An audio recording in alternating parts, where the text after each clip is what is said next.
up to speed, up to speed, up to speed. Live from the apocalypse, two bees. They know what we doing, man. This is episode 300 Wow. of State of the Game. Damn, 300. Yeah. Bro, State of the Game. It's not like people were like, y'all won't make it here because they didn't know it was happening. that's right. You don't have haters at the beginning. You have ambition. That's all. That's all you need. And heart. All you need. And we did this shit, and I am, overwhelmed with joy here. My cup filled with a mixture of applesauce and lemonade. Thank you, Paul Newman. But I will, and my co-host every week joining me, a stuntman, an Elvis impersonator, beloved. Steve, starred on a few soap operas, broke some hearts. Hey, Diggy, thank you for being here. Yeah, man. Hey, Diggy. Hey, Diggy. So I appreciate you, being here. And we are here today. We are gathered today to talk about the single best workout album of 2026. For dudes that don't work out, huh? Whether you're running or lifting, whatever it is, the battery in your back, Santa Rosa is there for you. Is incredible. It's incredible. Thank you, man. Thank you. Appreciate it. Appreciate it, bro. Yeah, and I was lucky enough to talk to Raphy early on. Raphy, the producer of Santa Rosa, was my MVP of that Bruiser Brigade year where y'all took over. Talk about it. Thank you. Had to give it. First producer that I ever gave it to be honest. But yeah, so and someone who's truly inventive and getting better all the time. So happy to have you here with us again, Raphy. Hey, thank you very much, man. Appreciate it. And Kay, we have categories of MCs. We have like archetypes. You know what I'm saying? Yeah. And the person we have on today is in the archetype of Detroit MCs. We're talking about a ready to go MC. Plug him in anywhere on any beat, shred it, right? Capadonna type shit, right? But like, I remember I was in a conversation with somebody and I was like, what's the first name you think of when you think of Detroit hip hop? And my answer at that time was Guilty Simpson. Brother. Guilty Simpson is another ready to go MC, right? Somebody who you plug him in, they shred it wherever it is. And that kind of taught me Detroit, and you are absolutely, the leader of this era of that school. So, Fat Ray, thank you for being here. Thank you, man. I'm very happy to be here. Yeah, man. We made it. Santa Rosa, man. That's my baby. That's what it is right now. So I'm glad that y'all, got a chance to listen to it, man, and take it in, bro. Because it's a very special project to me, bro. Sure. Yeah, I mean, I don't have anything to go on here, but other than like tapping into some IG lives where you were in a very serious place, but it feels like there's a lot of pain on this album. Yeah, man, we've been through a lot in the last couple of years, man. It's been a fast transition, but the 2020s was brutal, man. So it's been a beautiful ugly, I'll say that. Yeah. So it was only right that the music is a reflection of the emotions that we was going through at the time, because everybody was really going through. It was an unsettling time, where we really wasn't able to to predict what was gonna happen tomorrow. You know, the weather was wrong, even. You know what I'm saying? Yeah. They saying Yeah. it's gonna rain tomorrow and it ain't no rain coming the next day type of deal. So it was like, man, you know, let's just get it out and see what it is for real. And let's get these, let's get these emotions out so we can have a healthy way to deal with what we was going through at the time. You know what I'm saying? So that's all it was. I was really in my feelings during that period. Yeah. And we was talking to people like uh I work different places, just like how losing people going through tragedy changes how you work within the moment. You know what I mean? Like it Yeah, really facts, starts to teach you how fleeting time is. facts. And once you know that shit, like the first phase is like you love the people around you better, right? Yeah. But Yeah, then taking losses, man, is the most tragic part of life, man. Just losing shit that you care about, you know? yeah. And then I think you start to understand that like everybody's losing shit all over the place. And Facts, so you should facts. really be moving even in conversations with people you don't know in a way that respects how fragile these moments are. You know what I mean? So we should be holding on to the good memories and keeping hope alive, so to speak. You know what I'm saying? Yeah. It's so easy, it's so easy to highlight and stay in a bad place. You know what I'm saying? So we gotta exercise gratitude and just keep, your memories, your good memories close to your heart. So the times ain't always been bad. You know what I'm saying? They ain't always gonna be bad. Yeah. Yeah. It's important. So Kay, did you feel that weight on this on Santa Rosa when you heard it?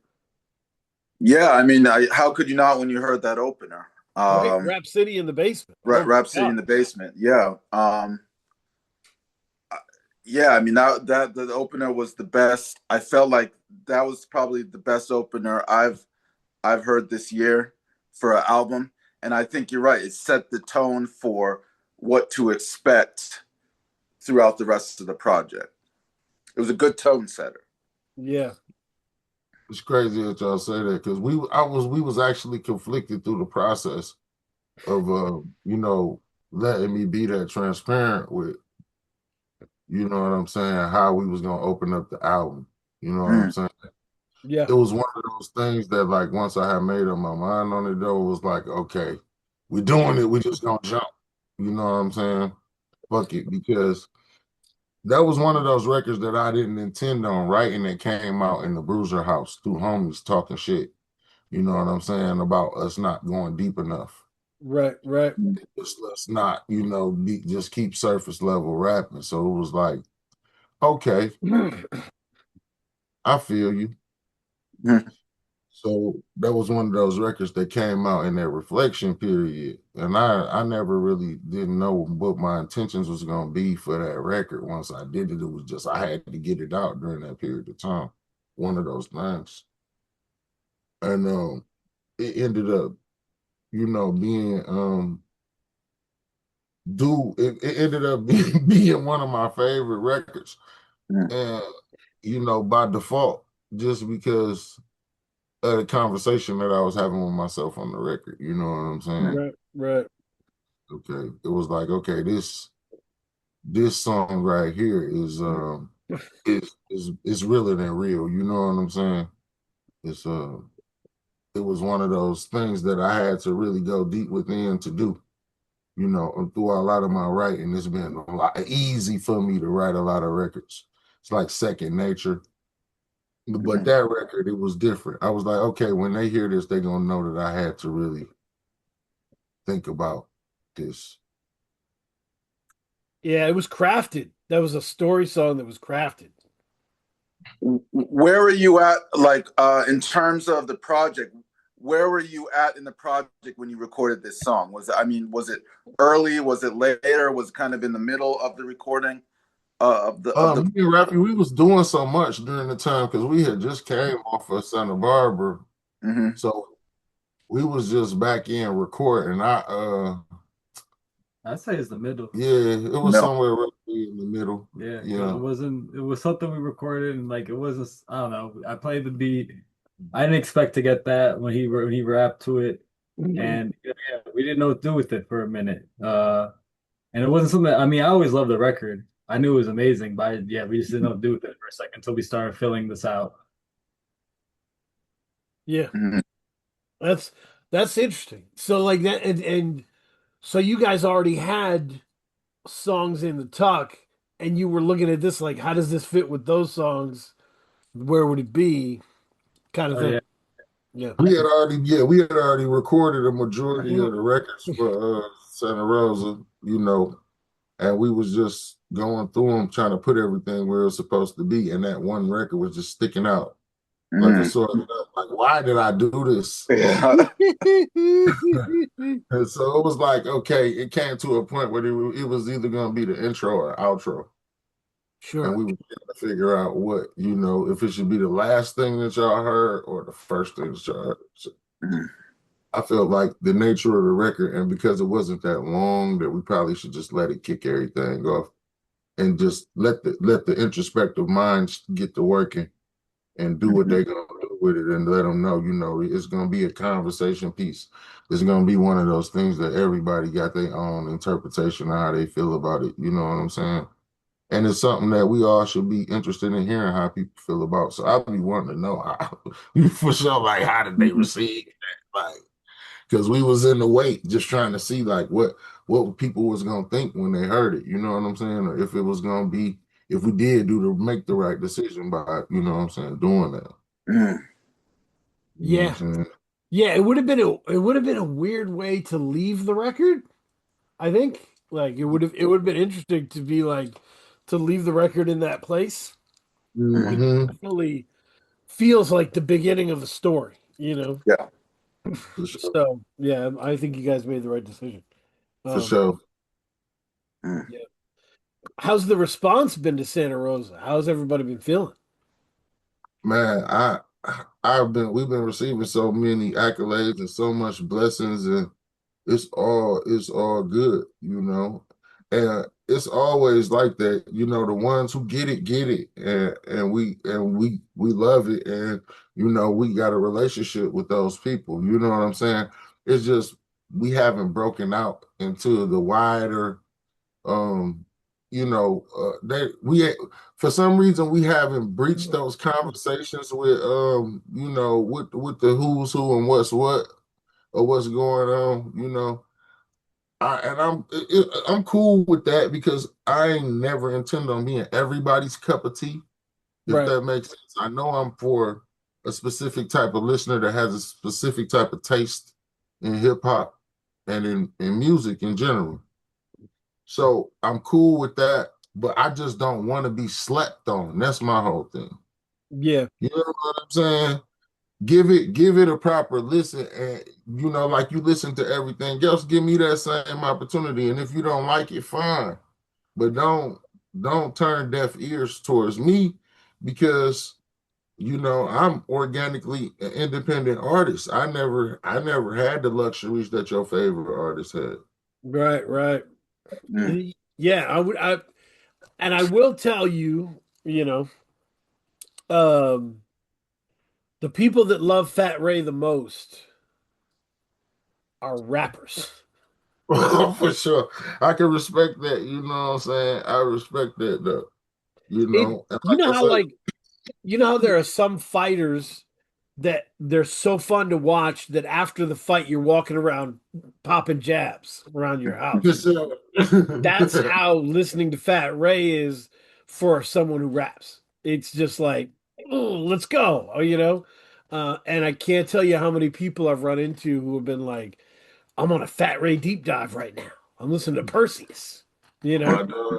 Yeah, I Um, appreciate those people, yeah. because I get to see everything now, you know what I'm saying? So it means so much more to me, man. Mhm. know, I wish they could understand how much it means to me. You know what I'm saying? Those small numbers.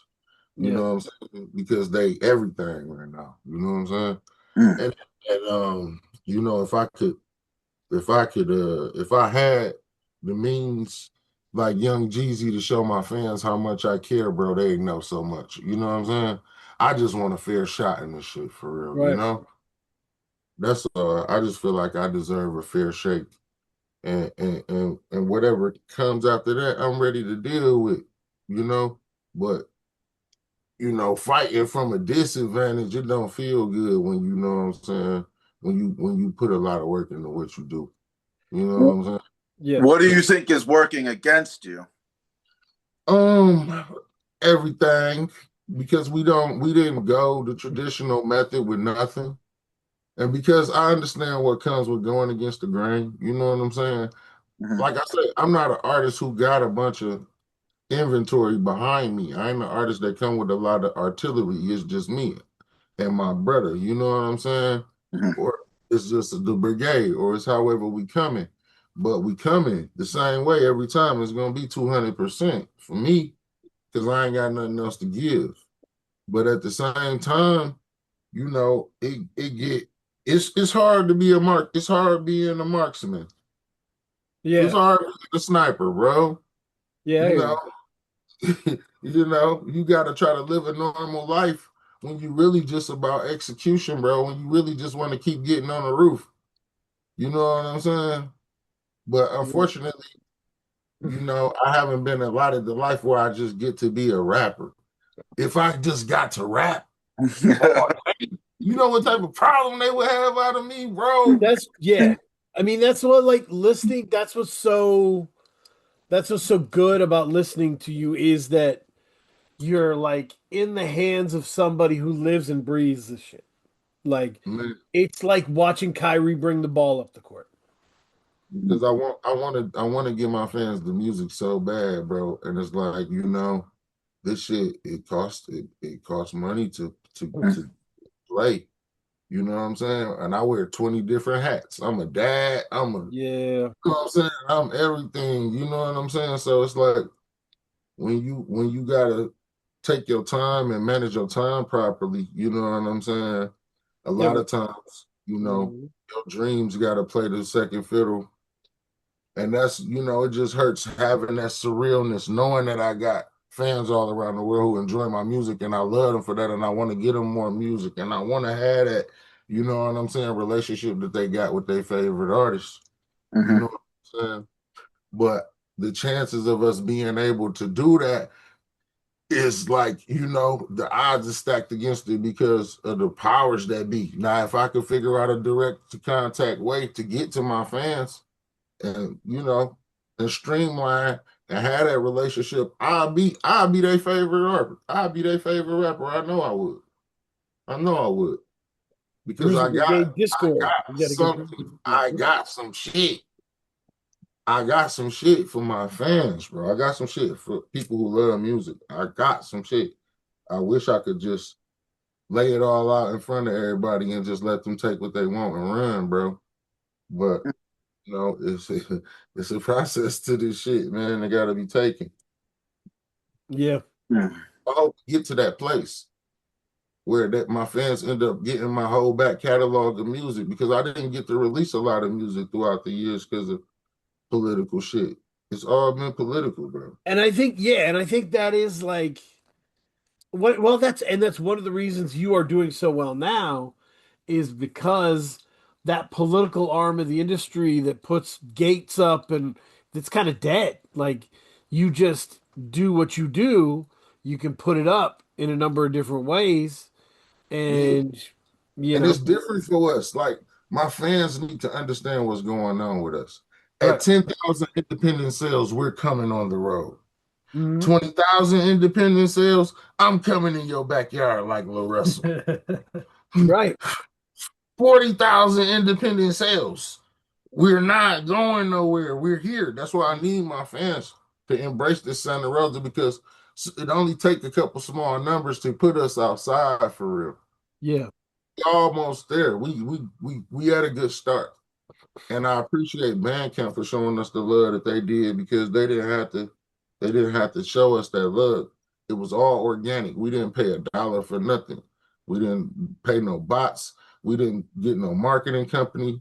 We didn't do nothing but just try to organically reach out to our fans and let them know, bro, we love y'all and we need y'all support. That's it. And that's all the message is gonna be from here on out. This is interesting. What is something? So you're an artist. As an artist, what is something that you would want the fans to know that they're not aware of, or you feel like they don't take into account enough?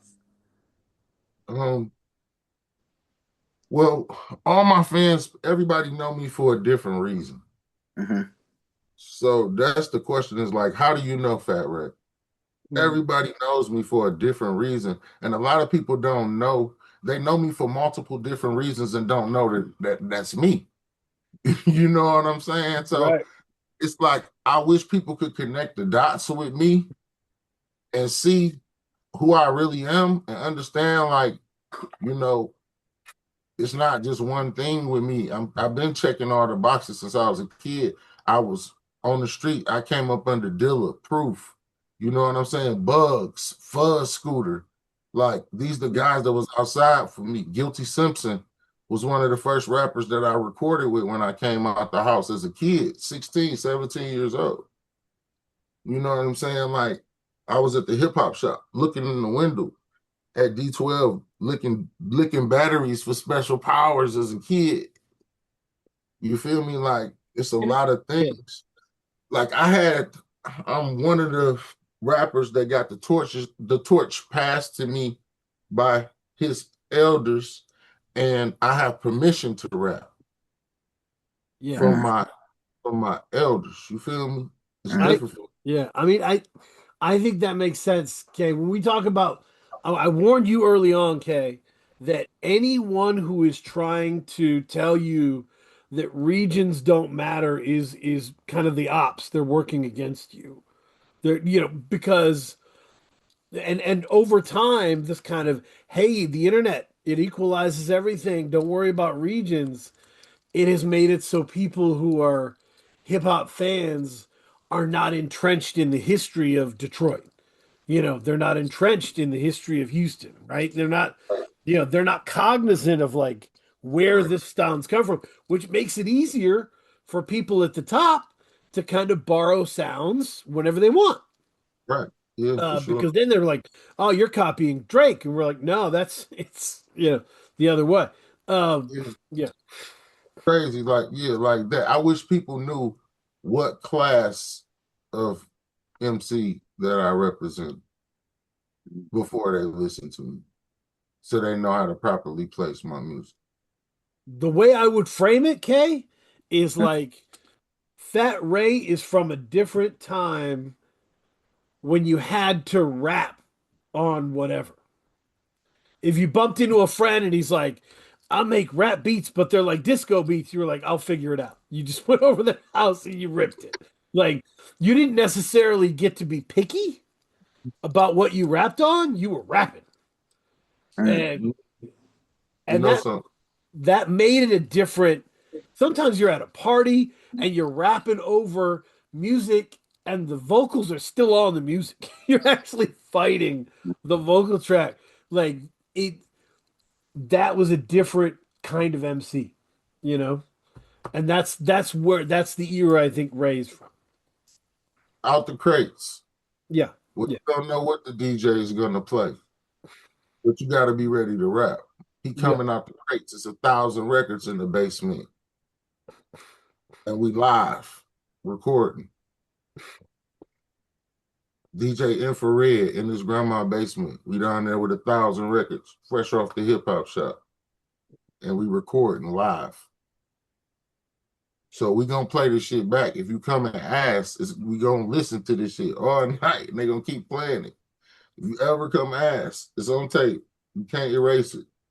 And that's why, Kate, you might have heard like a few episodes where I was warning people about bedroom artists, right? To like people like, hey, I made my own beats in my bedroom. I worked my own flow out in my bedroom. You know, like I'm a fully formed. You're like, but you've never been outside. Never been outside. Never, you know, and so you can't deal with a crowd the way Ray can. You can't deal with, a beat switch up or a battle scenario. You know what I mean? Like you're not from that. So like there's people like Fat Ray, like Reef the Lost Cause. They're just different.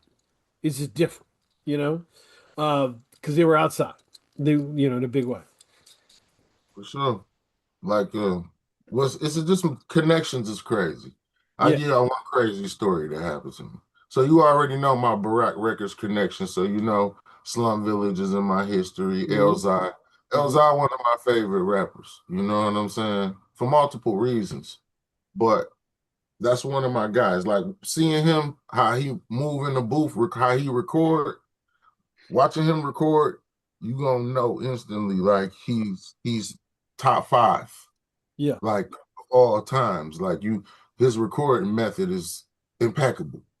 And Mhm. so, just being in the room when Elzai record, you know what I'm saying, is one of those things. But being with Big Sean, right? And Big Sean introducing you to Drake, right?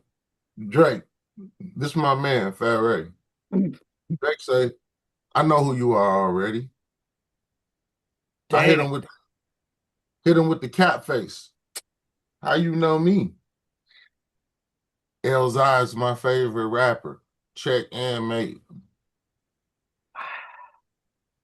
Like, oh, you are he. Who is he? You are he. I knew then that day he was him. He Yeah. did his homework. He checked all the boxes. When you know who I am, Right. That's deep. Yeah. Yeah. yeah, Mhm. you see. So He they sees it better stop all. He playing. sees it They all. better No stop question. playing with Aubrey, man. They better stop playing with that boy, Big A, man. Big A, man. Boy, No, he locked I'm not the even door. like He I did his can't homework, man. I can't even hate on that aspect. Like I didn't know who Baby Keem was until I watched a Drake interview and he shouted him out. You know what I'm saying? Like he hears it Yeah, all. yeah, for Yeah. sure. He choose to be that way, man. He can really get like that. Like, Yeah. you understand what I'm saying? He know exactly what he's doing, and he calculated because he can really get like that. Like, he know he's well aware of who I am. Like, you know what I'm saying? Dangerous. Like, so this shit like the comics, bro. This shit like comic books, bro. Right. And Marvel and if shit. and if Elzai was an Avenger, he'd be Vision. He'd be like a supercomputer. Yeah, for sure. So imagine this happening as a kid. All this shit happening as a kid. This best you ever had, Drake. Yeah, okay. You know what I'm saying? This Right. Wale there, Nike boot Wale. Whoo! I saw him live during the Nike Boot Uh, era. Man. yeah, we at the Majestic Theater on Woodward Mm, type shit. You feel me? yeah. No, that's an incredible deal. I mean, to and I think more people are like that um than people know, you know? Yeah, More of the big pop stars listen to this underground shit. Um, you know. yeah, but that's what I'm saying. Like my whole life, the cameras were never on. You know what I'm saying? They missed all the episodes because cameras wasn't going. But but boy, the show, the fucking show. We could talk about the show, man, because the whole shit been the show the whole time. Absolutely. Well, yeah.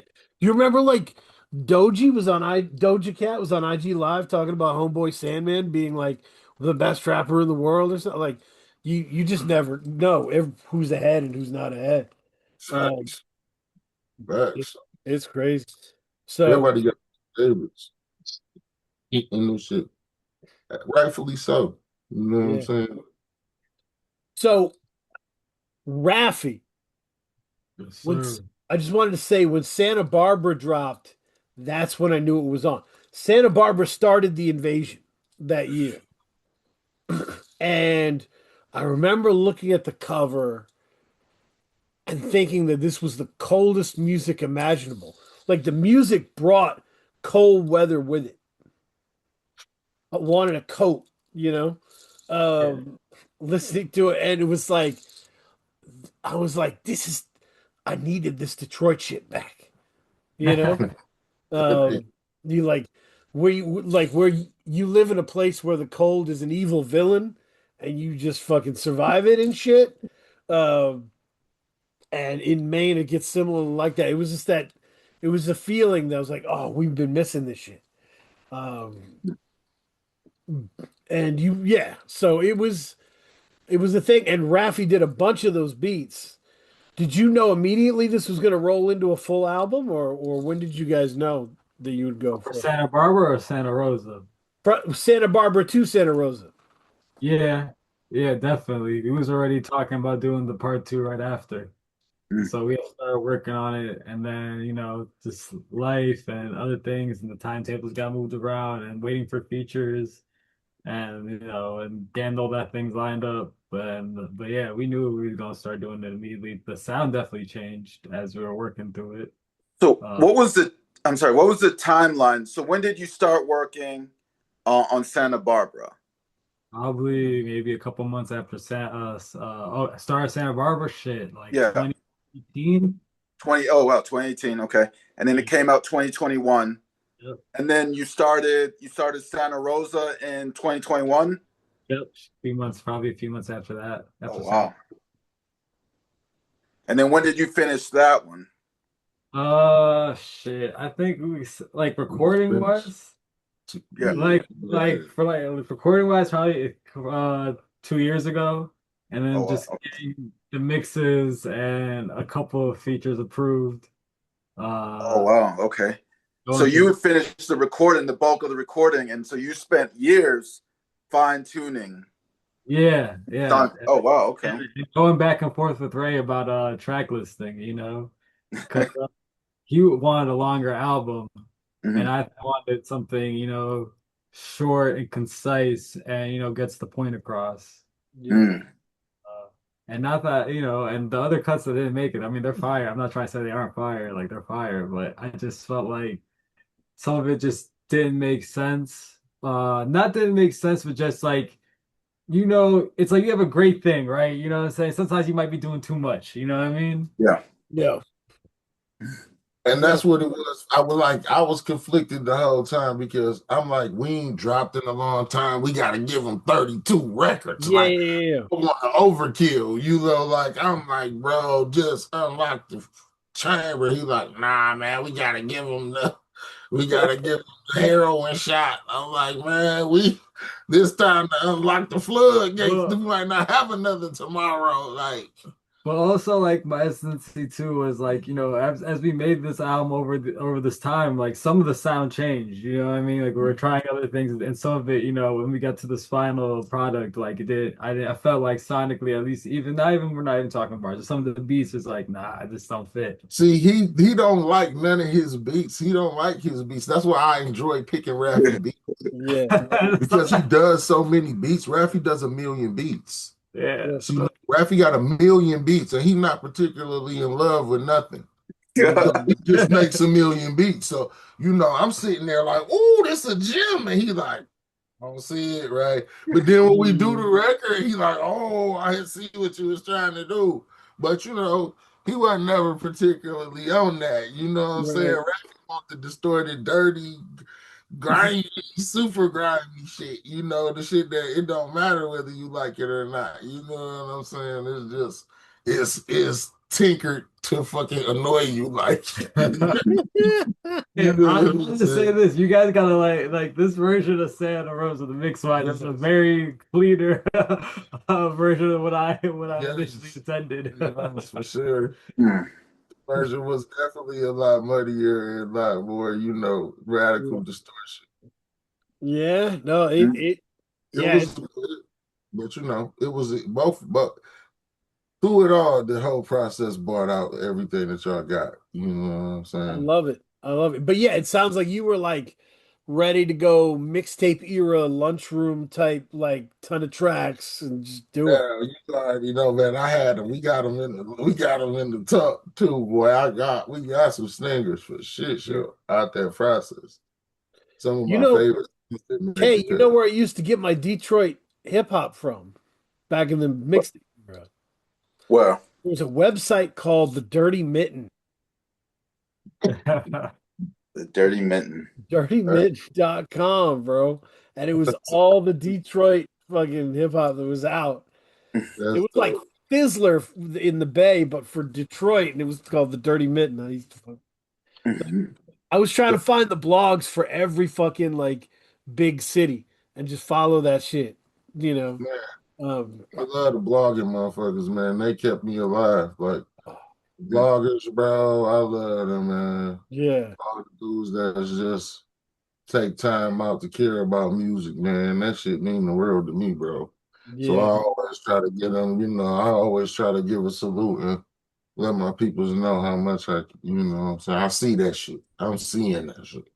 yeah, yeah. I mean, that's one of the things that I worry about now is like there's people coming up who've only seen the music industry like this, and they think this is how it is. And you're like, no, like it changes all the time. And if you haven't seen it change twice or three times, you're not gonna be ready for when it does change. Oh, this shit is a slap in the face. Right, Like right, because I'm not just from Detroit. I'm for Detroit. You know what I'm saying? I've been in Michigan my whole life, dog. right, right. So from my calculations, at least 1/3 of Michigan was gonna have my album.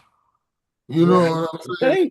So to see Chicago pop up as the number one city, and then LA, and then New York, and then Vegas, and all these other places, bro, and then Detroit, like 10th on the list. I'm like, what are we doing Oh, here? That's real What shit though. are we doing here, dog? So it's been the whole reality check for me, bro. It's But it's everybody got to get that. You got to get that, man. yeah. You ain't safe at home. You ain't safe at home, man. Well, it's weird how common that shit is. Like, uh, Kay, did you know that like England didn't fuck with Elton John? Yeah, no, that's crazy. They did not fuck with him. He popped over here. They was fucking with the Beatles and shit. They weren't thinking about They them, wasn't huh? fucking with Elton John. yeah, Like Jesus. they thought that was too cheesy and shit. And we were like, "This is perfect. We love this shit." So then he repopped back over in England. So like, and being the hometown favorite can Oh actually man, fuck. That can actually fuck your overseas, shit up. You know? overseas doing so well with the fucking hip hop, bro. They love I love fucking that hip. shit. If it weren't for them motherfuckers overseas, bro, Yeah. they like half of the market right now.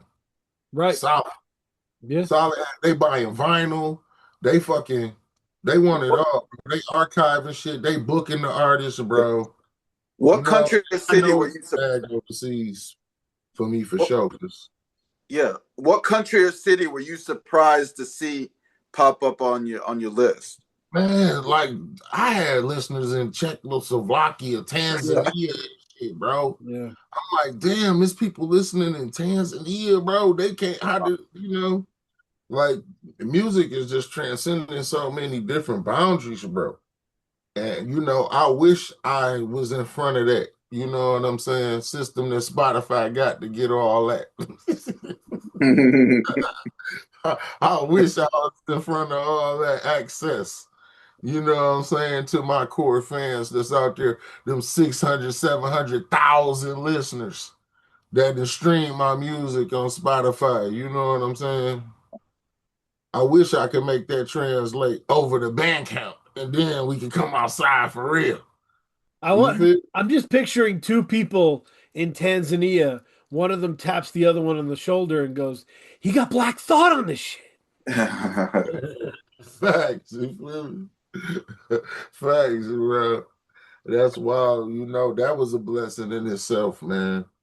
Like so much stuff be happening to be checking my bucket list. Like I'm a 7 Mile nigga. How I got Black Thought on my album? Like, come on, man. Like you Mhm. that don't happen, bro. No budget, no nothing. Just Yeah.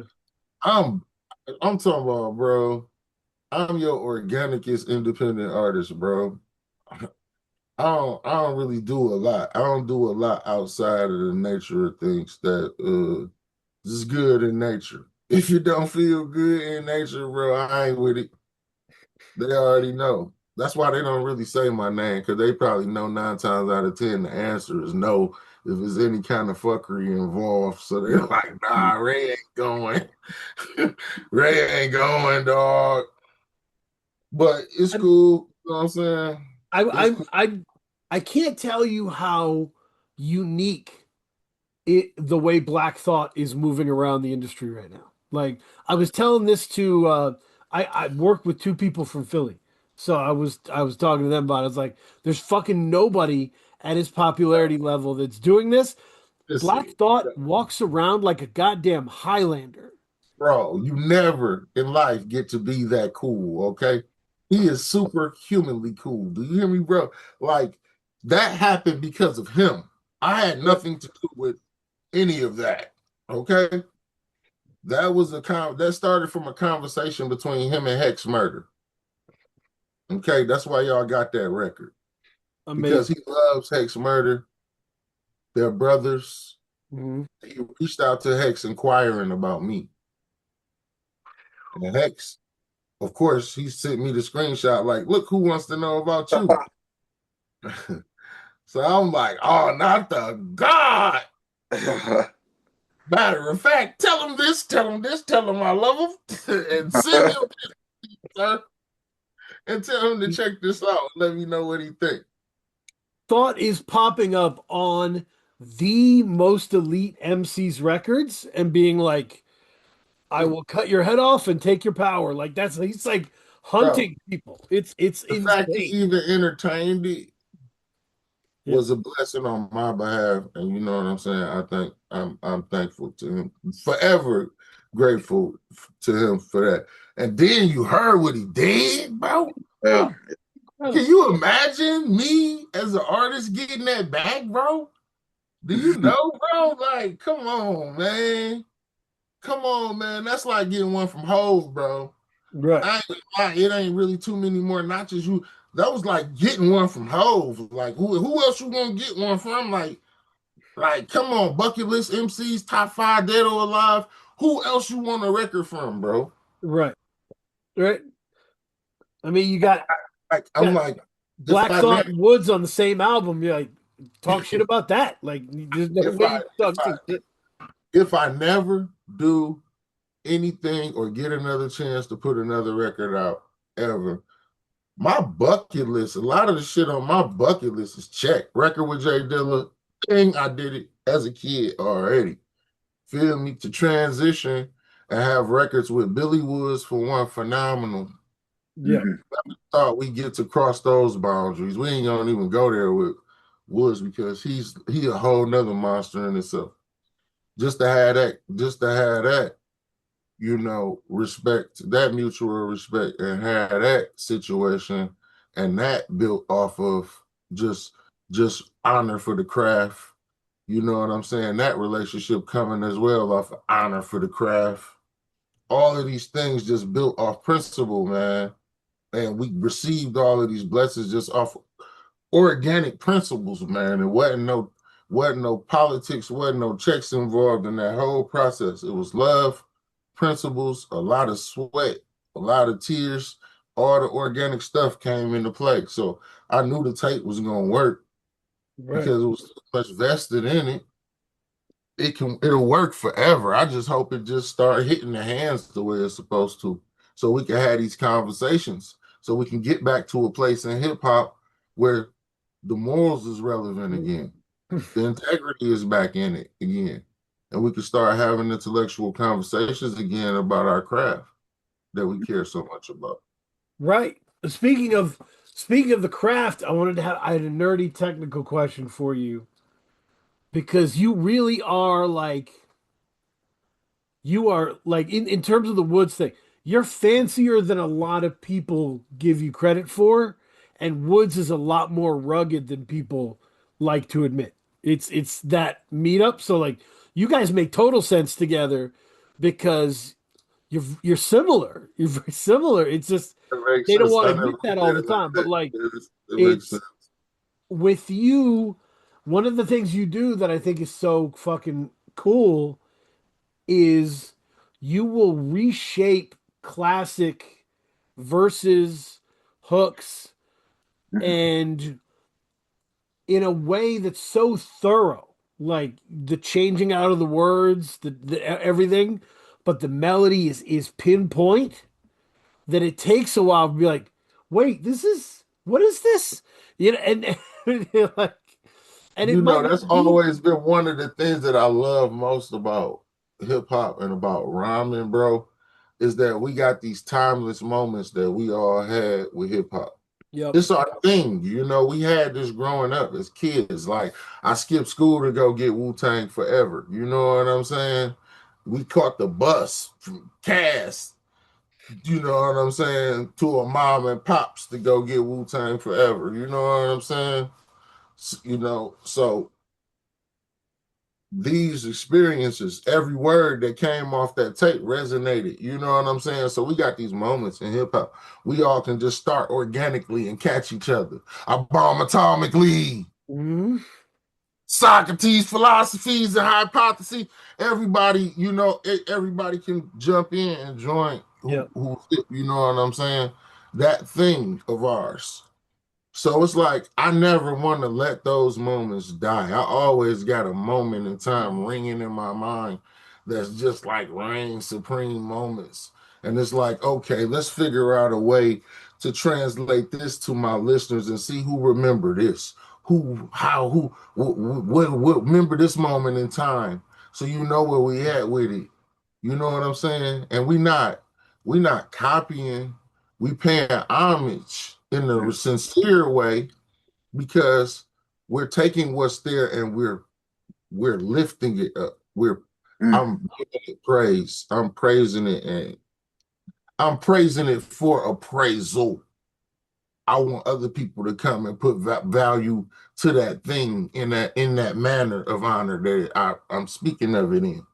So I hope it resonated. Like boom, that golden moment. Now that's credit for whoever that was that created that moment. I want to share that with them because it resonated with me. That's why I spoke on it. But Mm. I'm speaking on those golden moments. And as a writer, you always find a way to pivot the subject matter so it's kind of in dialogue with the original. Yeah, it only makes sense because I be in the mind of the writer who was in it in that place. So it's like, okay, if I could correct your structure, like I'm a real Mhm. technical MC. So I Mhm. know where you was at. I know that place where you was at when you wrote what you wrote. The rings and things you sing about, bring them out. Yep. It's hard to yell with ginger ale in your mouth. You feel me? Yep. I'll send some professional criminals to your house. It's, it's I know the mind state you was in when you wrote that. I could jump right in behind you and take that bar that you had to that place that you wanted to go to. You might have gave up, but I know where you was going. I can take it there. And I could have been in that room with you and helped you transition that bar. You feel me? Yeah. I was And thinking that's how I about do that with my favorites. I was thinking about middlemen, put tax on me and like Mhm. it's just so that's such a cool because it is kind of in dialogue with what that original record, the life that original record was talking about. And Mhm. you just and sometimes it's not a whole song where you're doing it. Sometimes it's just a verse, you know. Yeah, for sure. This piece is in time. Yeah. This moment's in time. Mm. You know, a lot of our favorite rappers do that. You know, Drake do it a lot too. You know what Yeah. I'm saying? Mhm. Jay-Z do it. Everybody do it in their own way, I feel. Everybody got their own way. that they do it with their references. You know, I go on and on. Can't understand how it lasts so long. You know, he must have the superpowers like that. So that shit, that bar alone, that reigns supreme. It's a couple different artists' bar, but when you get in that realm of things, now you can take that and go wherever we want to go. We can take it to the next level now. You know what I'm saying? It's a reference for wherever we going next. You know, if we don't make it to that place, then you biting. But you know, what I'm saying? If you're using it as a crutch, if you're using it as a crutch, or if you're using it for your own personal gain, then it becomes something else. But if you're doing it to progress the art in any kind of way, or if you're doing it with full intent on, you know, uplifting, like we said, or you know, or bringing honor to whatever that thing is, then it's perfectly fine. As long as it's not taken away from the source. Yeah. No, it makes sense to me. So let me ask. So I did notice this project is there's a lot of technical things going on in terms of the craft of rapping on this project. What could you give a background of what was your technical progression of rapping? Like, how did you learn? I mean, this is a pretty broad question, but how did you learn how to rap, and how did you refine that skill of rapping? Well, I've been rapping since a kid. Like, I can remember the first person who inspired me to rap. It was second grade. Okay, I had a teacher named Miss Henderson. She was a fine, tall lady. She told us, she was like, you know, if y'all be good at the end of the class, y'all could do a talent show. And we was like, all right, bet we're gonna be good because we want to do a talent show at the end of class. So, you know, I had, you know, it was a couple of homies, but I remember one of my homies in particular, he got up at the end of class and he rapped. And he rapped this rap about like being Spider-Man. And I know he didn't write it. His older brother probably had wrote it. But we all went crazy when we heard that rap. You know, so it made me not even want to go up there and do my little talent. You know what I'm saying? So I had always been around music because my mama sung, my daddy was a writer, and my daddy played 4 or 5 instruments and was a studio engineer. So I had equipment in my basement and really was just, you know, a kid just dillying. You know what I'm saying? So that Spider-Man rap made me go home. My uncle and them was already in the house playing drums and stuff. I told my uncle, I'm like, Unc, I gotta write a rap and I gotta create a group. And that day, me and my uncle sat in the living room and I created a group called the Lollipop Kids. It was like based off of you know, Wizard the of Oz, Lollipop yeah. Kids. He represent. Wizard of Oz, absolutely. And I wrote my first rap at the table with my uncle. The Lollipop Kids are on the road, playing you other silly suckers like Legos.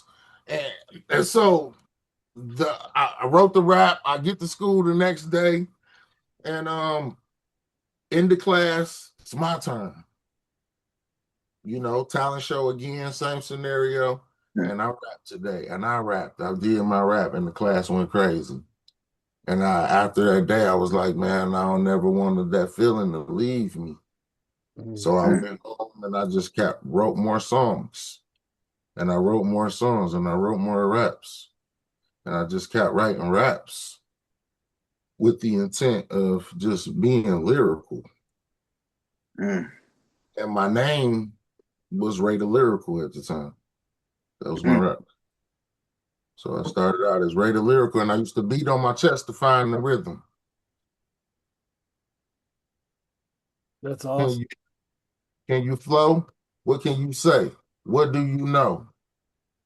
Your style ain't free. Your style ain't free. You ain't a real MC.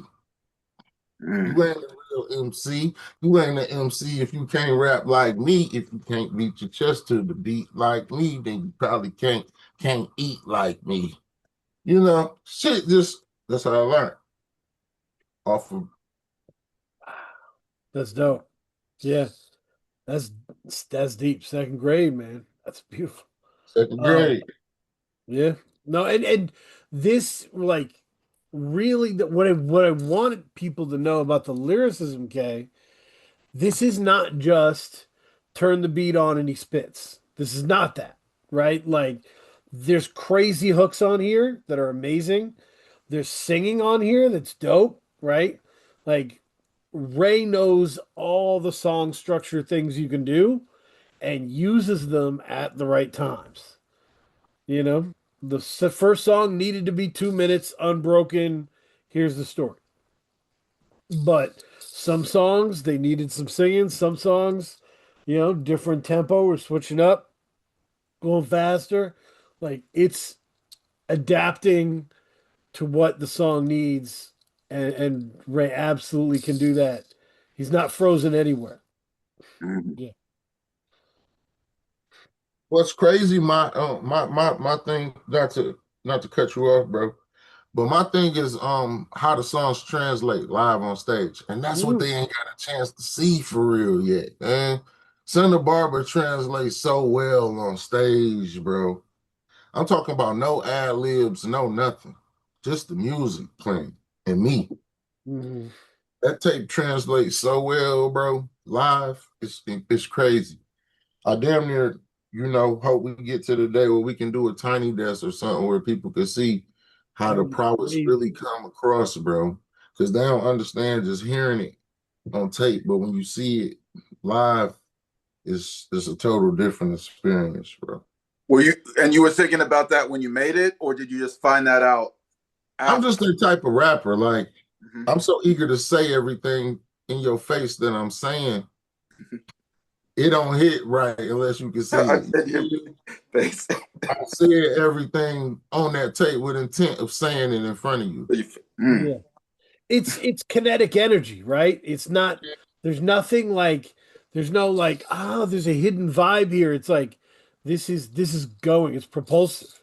Uh, and that's why uh, you know, that's why it's so important. And that's why I always compare you guys to like 70s punk rock uh in this way of like, you know what?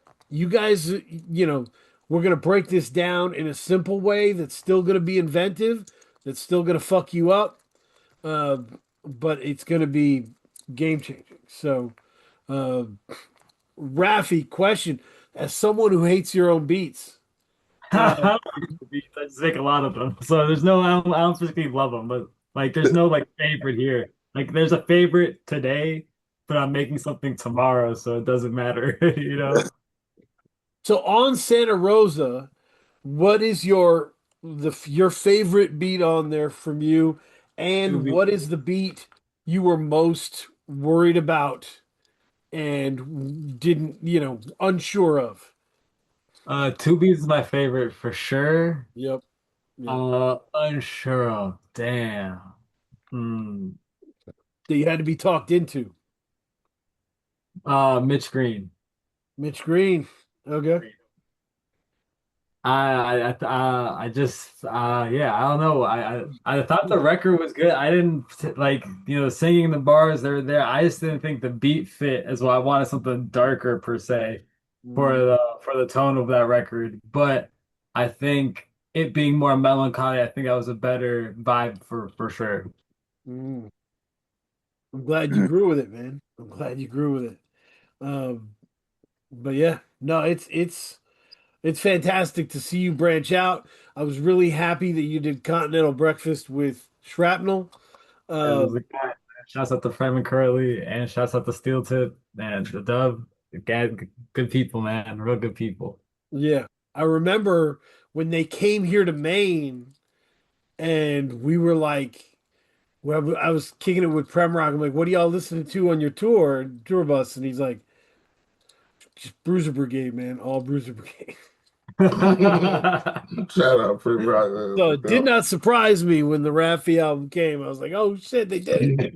So, Nah, it's funny. They had guys. They was on tour with Woods, and that's when I first met them. Woods was supposed to pull up. We pulled up, and they was like, "Oh, we need some beats," and I'm terrible with giving people beats. Like it's probably like it's just like my whole job, right? Right, right. Anyway. But yeah, so they're like, okay, and I was like, yeah, I fuck with y'all. I'll send y'all some beats. And then a whole year goes by, and they end up they're on tour in Detroit, and then they're like me talking. I'm like, I come to the Bruiser studio, and then Curly's like, yo, press this issue. He's like, yo, man, what's up with the beats? And I was like, you're right, you're right. And then yeah, and then it honestly it started gonna be just a couple songs, and then it just rolled into a project, which was awesome. Yep. Yep. Shout out to the guys. For sure. Shout out to the homies, man. Absolutely. Absolutely. Yeah, that's good shit. Oh man. Crazy, man. Okay, what else you got, man? What else? What other questions you got for the team, bro? Yeah. So I was kind of wanted like the relationship between Santa Barbara and Santa Rosa.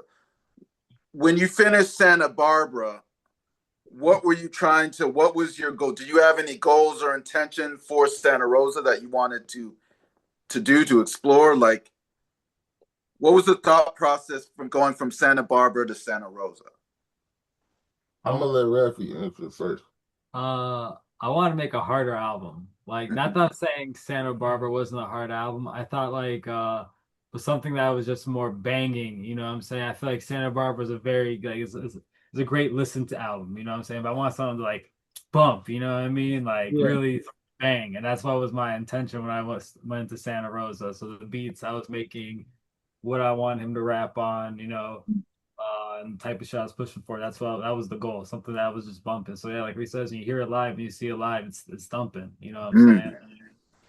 That was the intention because I feel like Santa Barbara, like it's a great album, but like it doesn't have that like it's more of a listen to album. And like when you play it live, I'm not saying it's not like lit. It's not a good time. It's definitely a good time, but this one I wanted it was intentionally for being live, for performing, for on stage, like it's slapping. You get the crowd Yeah. going, and that was the intention with this shit. At least going into it when I first started, that's what I wanted. Yeah. I always now my thing. I always wanted the project to feel like when you pull out fire ass weed on somebody. You know what I'm saying? You know that feeling when you know everybody got regos in the room and you got that fire and you just like, bro, check this one out, bro. I never want the music to lose. When it stopped feeling like that, then I want to stop, bro. I don't want to do it. So that's why it's like when Santa Barbara was like a dead in my opinion, Santa Barbara was like my gift to Detroit at the time. I wanted to give something back to the city that all my rapper friends could use to say we still got it. All my new listeners could use to say, damn, it's something here that we need to explore. And all the critics could say they got one. You feel me? So I did that for critical acclaim. All them raps that I rapped on Santa Barbara, I knew it wasn't nobody else rapping in that manner at the time. Knew I was taking the risk rapping like that and not trying to be trendy and not trying to be, commercial. Trying to do archivable rap. You know what I'm saying? Like to where you can take this shit apart, every segment of it, and we can have a talk about every bar. And what happened was I intentionally did it like that for the MCs, for the MC and you. Like we can sit, it's gonna be a different conversation every time. We can go through the project. For sure. We never gonna have the same conversation twice about the lyrics or the bars. Because it's so much shit. I packed so much shit into that project. Lyrically, it's like the same way that he layered the instruments. Every song is layered on that bitch, full of everything, double entendres, Yep. metaphors, your favorite setups.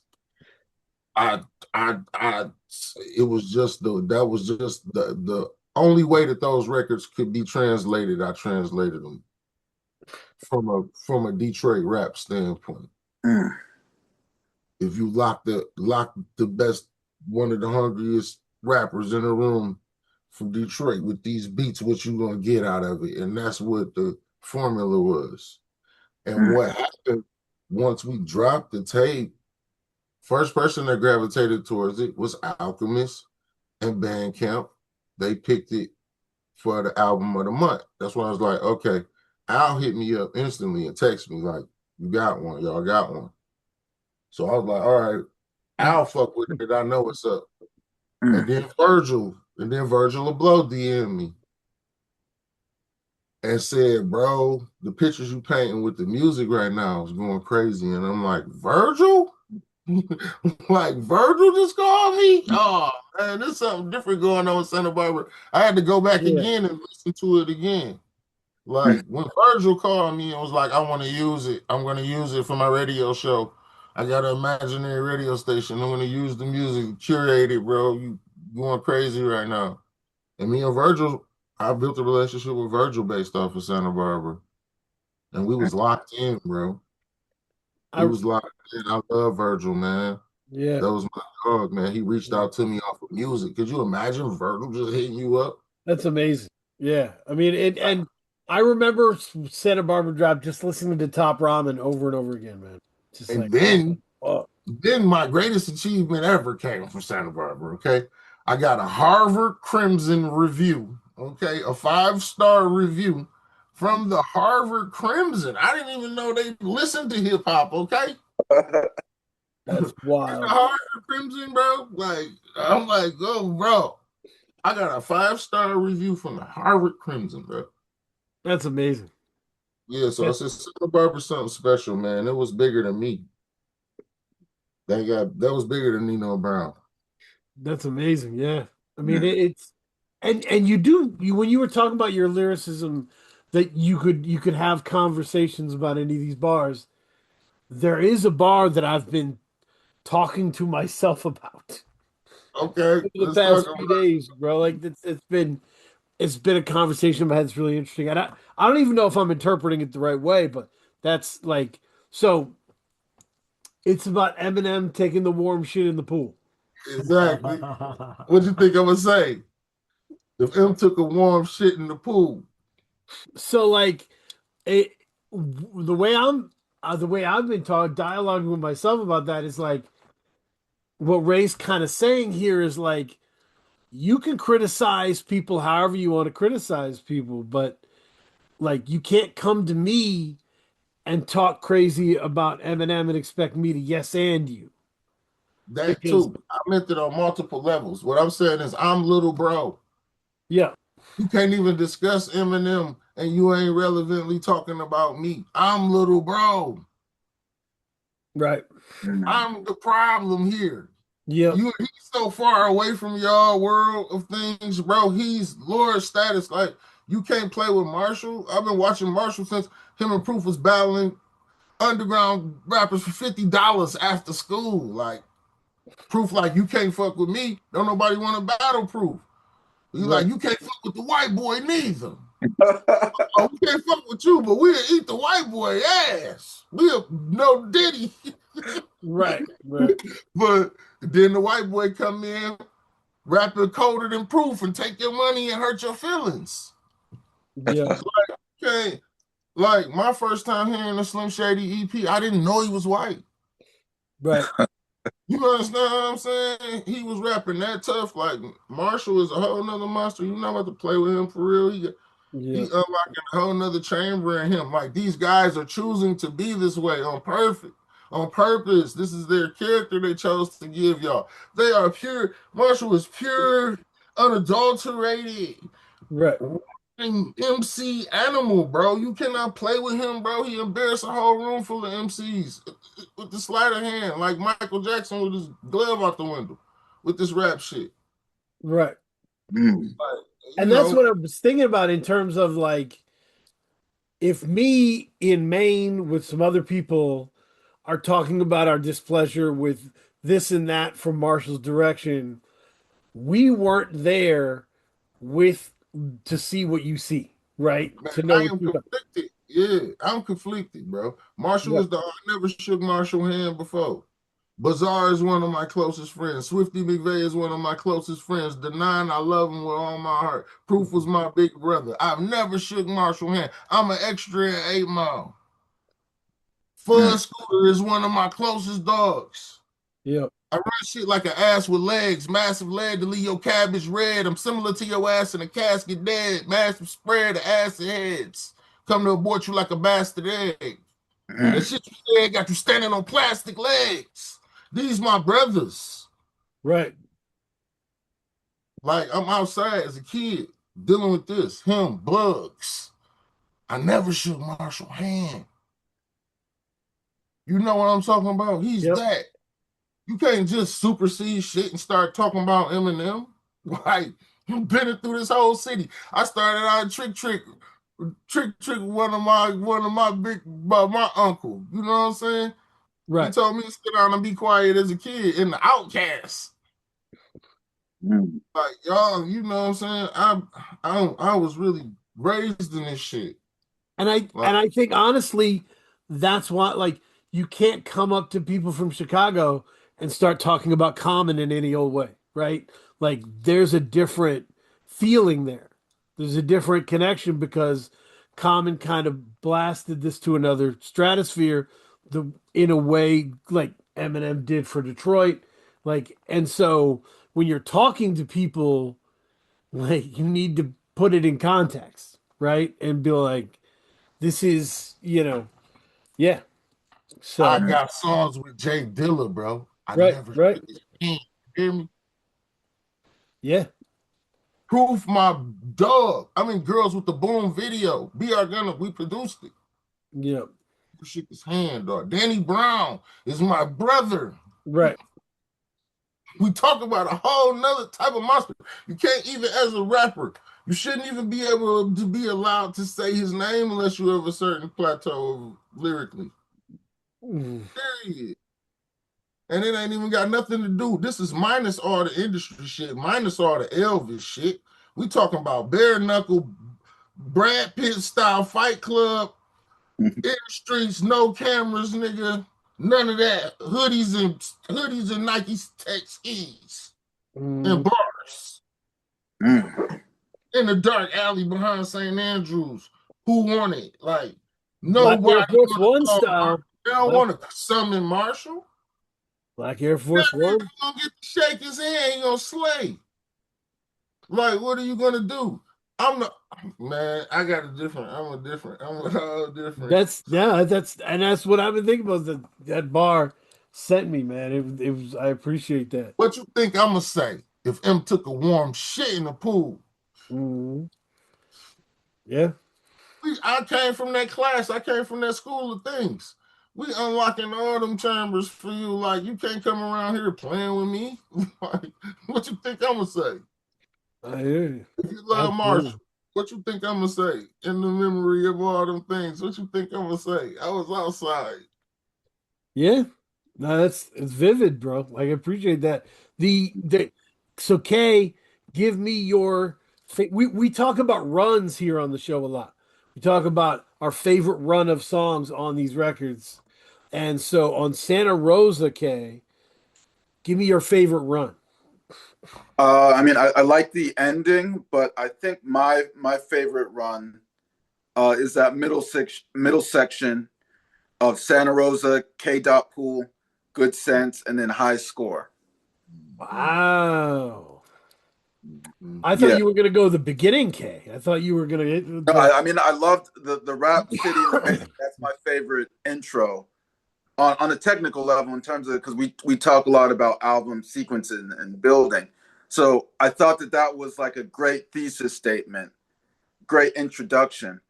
But yeah, that middle section for me was really, really great. The diversity in terms of topics and beats was really great for me, in my opinion.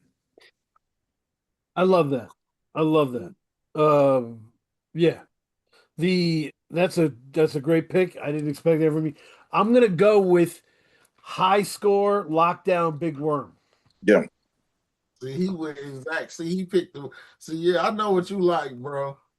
I see where you at with it, bro. That high score crazy, right? High Yeah. school crazy. Man, I didn't know bro was gonna do that. He tried to put real work on me, like Yeah. hard. Didn't Yeah, had me going back in the discography and listening to Marv One. Like that's the strength of a great feature where I'm like, yo, let me do my Googles. Like, holy Yeah, it shit. might be something there, bro. It might be something there. I Ding, love ding, that. ding, ding, ding, ding, ding. Marv was doing it, man. Doing it. What was the first thing you thought when you heard the verse back? I said, whoa, brother, he tried to smoke my boots. I said, Marvin, there go Marvin. I knew he was gonna do it. I didn't know how he was gonna come. I knew he was gonna come crazy because Marv, one of my first friends that I met coming outside. You know, Oh, he's a member of the Fat Killers. You know what I'm saying? So Marv is in a group of equally classed MCs. They all super dope. Fat Father, King Gordy was a member of the Fat Killers. King Gordy. Shimmy Bango was a member of the Fat Killers. Marv One, okay, and they had one of my big homies. You know, in over that whole thing. Like Proof was involved, with the Fat Killers whole shit. So Marv come from that school. Marv was on 8 Mile set with me. We was extras in 8 Mile together. We did a bunch of shit together throughout the years. We used to both perform at the Lush Lounge. So I knew we had years. Me and Marv One got years of history. Marv One is a battle tested for sure in Oh yeah, Detroit. definitely. All I mean, right. it definitely stands out But he as a came, feature he on an album popped on that boy. you He came so thought. Like smooth. that's crazy. Yeah, yeah, Yeah, he came so smooth. He danced on it. I yeah. said, "Oh, you gonna come dancing? You gonna come dancing out here?" Ooh, absolutely. Absolutely. Yeah, that's a great call. Um, Raphy, do you have any runs on the album that you're into? Beginning, probably the first 6 tracks. That's my favorite one. The That's first, awesome. yeah. I think it sets the tone. I think it's a lot of my favorite beats on there. Not, I think my second or third favorite beat might be Good Sense. Good mm. sense. I love it. And then, Yeah. but yeah, that's the beginning is my favorite. That was like, and also that's the hardest part, the sequence too. Like Good sense, I knew how it was gonna end. I didn't know how that was gonna start off. good sense, good sense. Yeah, good sense, You crazy. know, it's like I knew how the movie was ending, but I didn't know how where we're gonna start the movie at. Good sense. One of those records that was inspired by the UK Dizzy Rascal type of, That's one of the. That was one of my records that I was like, okay, I want to do this one for my homies over there in the UK. You know what I'm saying? Yeah, it's a different mathematics, but you guys can do any of it. So It sounds so grimy, but it ain't grime. You know what I'm right, saying? right. It's a little Like, different. Yeah. yeah. I'm ready to go to recommendation corner, Kay, unless you got Yeah. anything. Oh no, I'm ready. We're gonna talk about what we're listening to, what we're enjoying. So I will kick off with Marv One. I went back to "I'm Fine, Thanks for Asking," uh, which was 2024, and that was on Mellow Music, and it was crazy. It had some crazy stuff. Fat Father is on that. Elzai, Measuring Stick. That's a crazy song. Rock Nation Brunch with Freeway. Awesome. Yeah, they had some good times on there. Crazy. The Yeah. features are insane. But the other one I'm really looking forward to, Kay. The two singles are dope. Chuck Strangers has a new album coming out. Mm.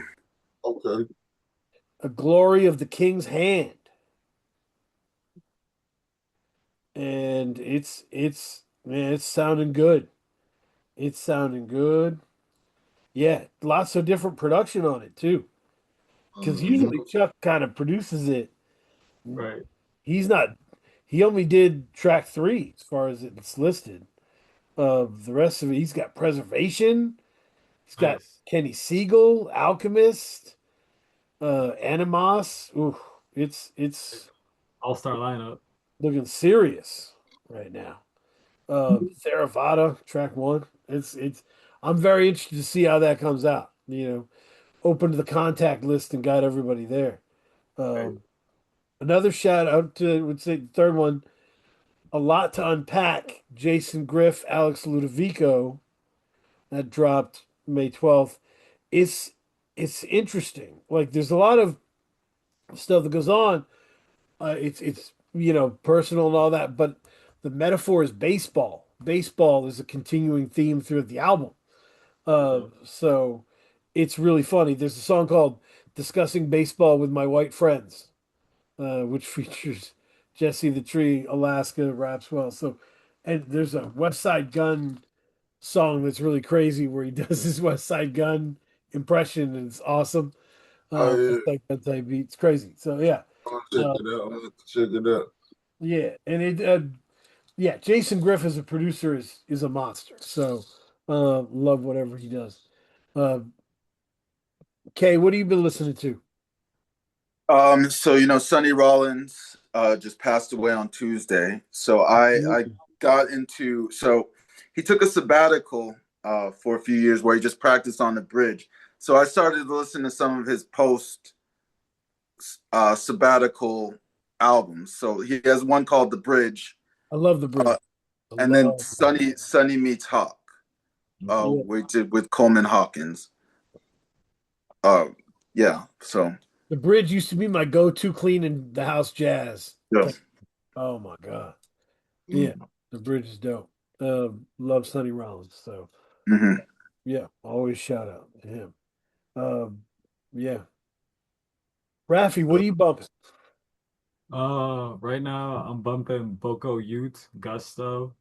It's like these dudes from Africa. I forgot what country, but and it's like some rock shit. And then Rock Marcy 656. That shit's like super hard. Hmm. Yep. So I've been listening to a lot of Patrice Rushen still. And yeah, that's really about it. But yeah, a lot of that Boko Youth. That shit's really hard. Yeah, I gotta check this. They do Boko Youth. yeah, Yeah. Bokoyut, and the album's Yeah. Gusto. Okay. Mhm. Ray, what have you been rocking with? Man, I'm biased. I've been locked in all month, man. I've been listening to Black Milk Ceremonial. Yeah, I've been listening to that ceremonial, man. I've been listening to I've been doing the deep dive on up and coming artist I just got hip to called Northside Lord. I've been listening to him. He's nasty, bro. And yeah, so I've been rocking, going back and forth between Milk, Northside Lord. Of course, Aubrey just dropped, so that Aubrey, I've been picking him apart. He talking crazy on there. You know what I'm saying? Yep. Yeah, you can't move around that. You can't go around that Iceman. Nice man. You gotta go ahead and let that Iceman rock. Yeah, I like. Mhm. You know what? And to give him a little bit of credit, I think this is the best Drake stuff we've gotten in years. Mhm. Oh, he talking this shit. He in his bag for sure. And Mhm. and that is kind of some real hip hop shit. You get put in the corner and you do your best work, and I always give that love. That's good shit. For sure. The fight, it ain't the dog in the fight, it's the fighting the dog. You gotta keep fighting, bruh. You never live to fight another day. That's it. You That's know? it. So, and all is fair in love and hip hop. Mhm. Yep. Oh man. So yeah, Kay, the other thing I've been watching, and this is when my family's not around, you know what I mean? I'm sneaking this in. Okay. Um, the boy had to go to physical therapy, he messed his leg up and all that shit. I'm, doing stuff around the house and I'm putting on Dark Side of the Ring.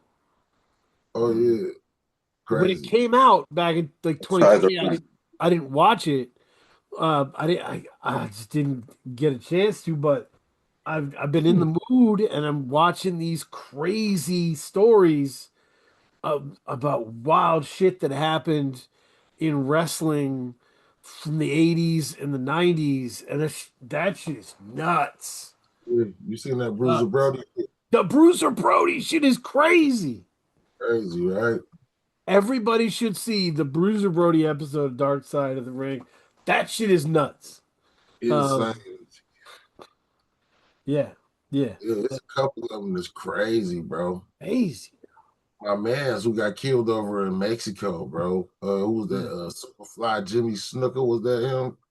I think it was the Superfly Jimmy Snooker episode, or one of them dudes. It was the one of them dudes that was over there wrestling, doing illegal wrestling in Mexico for the cartel type shit. It was one of those episodes. Crazy. You see Abdullah the Butcher's head and shit? That shit is Yeah, that shit was crazy, bro.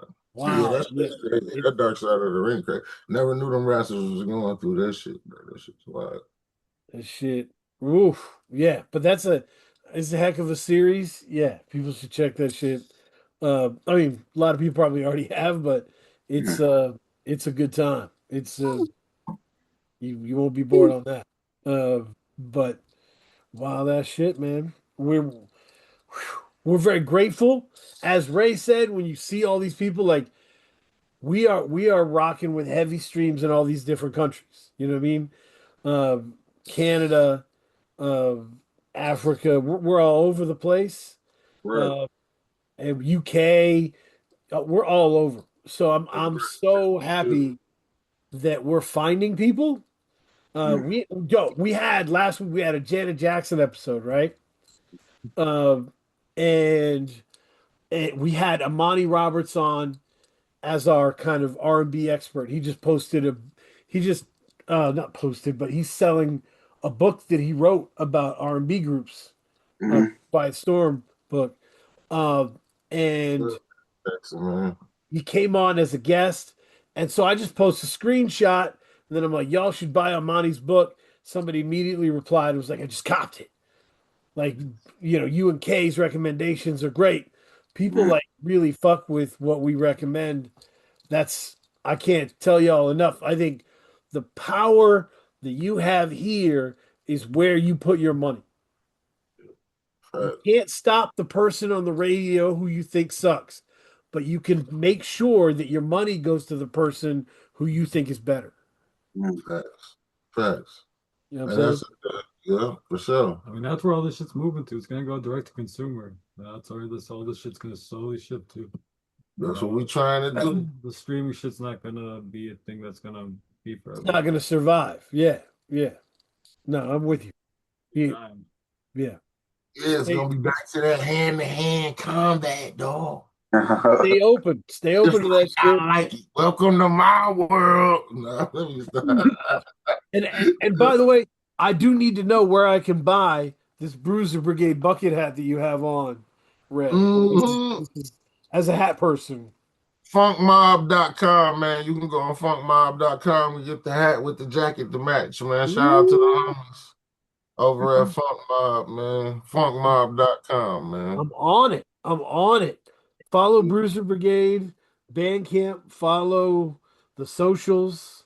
You find it. Follow it.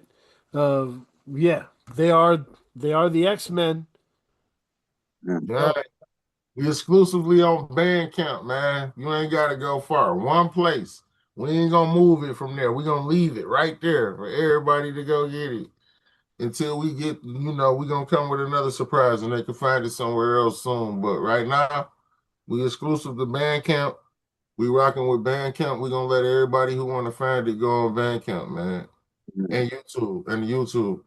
Support my YouTube channel. My shit got 100 subscribers right now. It's brand new.